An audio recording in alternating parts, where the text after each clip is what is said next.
یہ چیزیں دوبارہ سے. آپ یہ دیکھیں کہ اگر صابر شاکر مشکل حالات گزار رہے ہیں تو انٹرنیشنل باڈیز کو وہ رپورٹیں نہیں بھیجی جا رہی, کیونکہ بھیجنے والے جو ہیں وہ کسی نہ کسی اور آرگنائزیشن کے ساتھ ہیں تو وہ اس چیز کو پروموٹ نہیں کر رہے یا اس چیز کو ہائی لائٹ نہیں کر رہے. ارشد شریف کا معاملہ جو ہے اس کو بہت سارے میڈیا نے دبانے کی کوشش کی ہے. اسٹیبلشمنٹ نے باقاعدہ انہیں کہا بھی کہ آپ اس کو ڈاؤن پلے کریں. ابھی مجھے ایک صحافی ملے اسلام آباد میں, انہیں ایف آئی اے نے نوٹس بھیجا تھوڑے دن پہلے, ان کو بلوایا اور بلوا کے ایف آئی اے نے کہا کہ آپ ارشد شریف کا نام لینا اور ان کے بارے میں جو آپ کوریج کرتے ہیں وہ کرنا آپ بند کر دیں.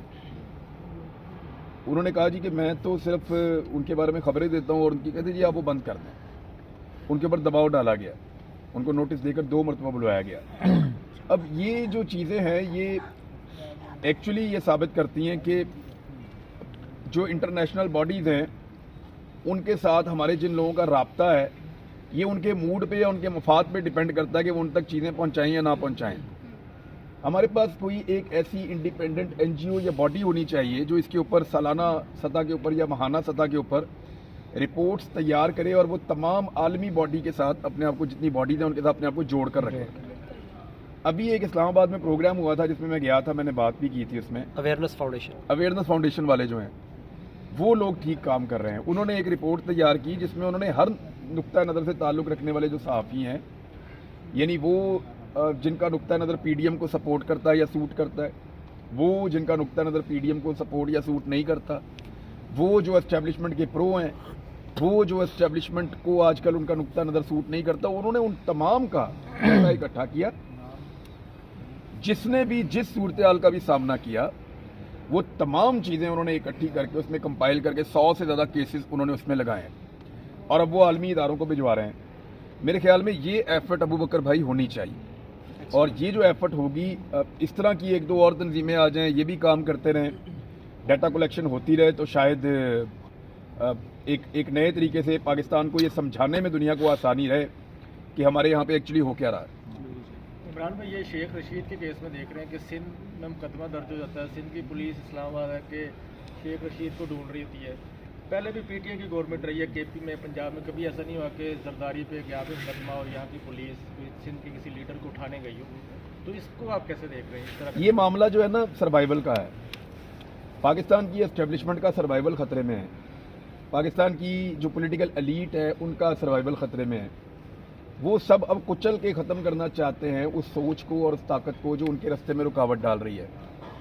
آپ غور کیجئے کہ عمران خان کے 3.5 سال میں کوئی ایک آپ ایسا پولیٹیکل آدمی بتائیں جس کے منہ پہ کالا کپڑا ڈالا گیا ہو. یاد ہے آپ کو کسی کو؟ کوئی ایک ایسا بتائیں جس کو ہتھکڑیوں کے اندر ایسے گھسیٹا گیا ہو. یاد ہے کسی کو آپ کو؟ کوئی ایک آپ بتائیں جس کو ننگا کر کے مارا گیا ہو. کوئی ایک آپ بتائیں جس کو کرنٹ لگایا گیا ہو. کوئی ایک آپ بتائیں جس کی فیملی کو اس کی پکچر یا تصاویر بنا کر بھیج دی گئی ہوں. کوئی ایک آپ ایسا بتائیں جس کو ننگا کر کے اس کی ویڈیو بنا لی گئی ہو.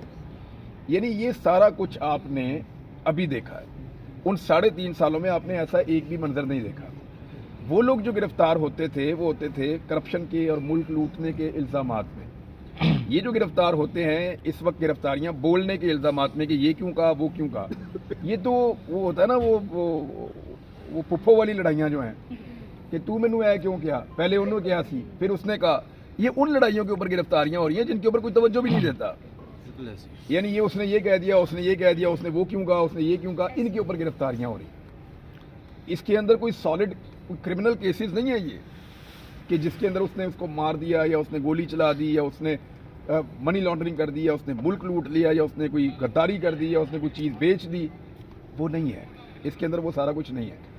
یہ صرف اور صرف ہتھکنڈے ہم نے ابھی دیکھے ہیں, اور میں نے وہ لاک اپ دیکھے ہیں جن کے اندر ان کو اسپیشلی شریف خاندان کو رکھا جاتا تھا.